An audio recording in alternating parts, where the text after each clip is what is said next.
Chris Wilder was asked if he'd be surprised if this current season was suspended because of the pandemic. This was his response. I don't think anybody would be surprised. I don't think anybody would be surprised. I think everybody knows about it. Everybody knows the situation about it. I don't think anybody will be surprised if football gets suspended. But as I've said, consistent with it all the way through. Want to come into work, want to play football, and that's been our stance. And the decision is, it's been left to the government and obviously in conjunction with the Premier League. It's been a situation, hasn't it, from the fantastic news regarding the vaccine to getting it by a sucker punch straight away in terms of the new strain of what the virus is chucking out there. And I think, I don't think I'm being controversial in saying that. I wouldn't be surprised. I don't think anybody would be surprised the way it's sweeping through the country. Well, Nuno Espirito Santo has warned that football will never be the same again if the sport shuts down for a second time. The Wolves head coach says pausing the season now would cause havoc to the schedule and could even hasten the arrival of a European Super League. I don't know for sure what is better. What I think and I'm afraid of is if the decision is to stop, the football as we know now will not be the same.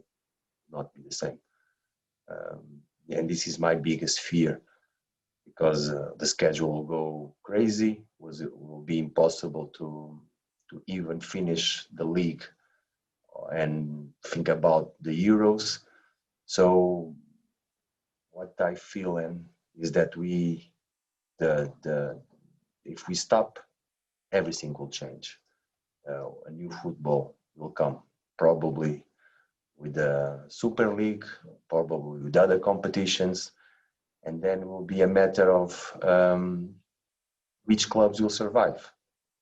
So it's a tough decision to make. Personally, we're here back to the original lockdown, which was very strict. So we're at that level now. I mean, when you talk about travelling to games on 3 and 4 coaches and things like that, I mean, I don't know. I don't understand the exact science, of course, every detail of COVID. But like you and probably everyone else, I've got a fair understanding.